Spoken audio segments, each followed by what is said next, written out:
नागपुर लकड़गंज थाना अंतर्गत गंगा जमुना परिसर में 23 जून की शाम एक युवक पर चाकू से जानलेवा हमला किए जाने का मामला सामने आया है। जानकारी के अनुसार 21 वर्षीय युवक जो चश्मा बेचने का काम करता है, गंगा जमुना रोड पर मौजूद था। इस दौरान दो आरोपियों ने उसके साथ शाब्दिक विवाद व गाली गलौज शुरू की। जब पीड़ित ने इसका कारण पूछा तो विवाद बढ़ गया और आरोपियों ने उस पर चाकू से हमला कर दिया।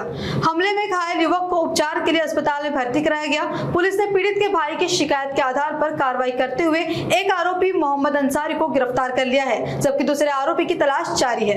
पोलीस ठाणे लकडगंज येथे विक्की मयर नागरे 21 वर्ष राहणार दही बाजार पोलीस ठाणे शांतीनगर यांनी तक्रार दिलेली आहे की त्यांचे लहान भाऊ लक्की मयर नागरे हे चष्मे विक्रीचे कामकाज करतात आणि दिनांक 23/6/26 चे सायंकाळी 7:45च्या दरम्यान ते गंगा जमुनाचे सिमेंट रोडवर हजर असताना तेथे दोन अनोळखी आरोपितांनी त्यांच्यासोबत शाब्दिक बाचाबाच केली, तसेच शिवीगाळ केली।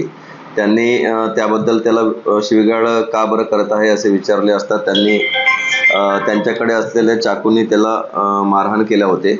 अशा पद्धतीची तक्रार आम्हाला प्राप्त झाल्यावरून आम्ही प्राथमिक स्तरावर गुन्हा दाखल केलेला होता आणि तसेच आरोपीची ओळख म्हणून आम्ही अफरोज मोहम्मद अंसारी अशी एक ओळख पटलेली होती, त्याला आम्ही ताब्यात घेऊन अटक केलेला आहे। दुसऱ्या आरोपीचे नाव तौसिफ म्हणून समोर येत आहे आणि आमचे पथक त्याचा पण शोध घेत आहे। सदर प्रकरणी आम्ही भादवीचे भारतीय न्याय संहिताचे कलम 109 अंतर्गत गुन्हा दाखल केलेला आहे आणि पुढील तपास आमचे पोलीस उपनिरीक्षक कोल्हे हे करत आहेत।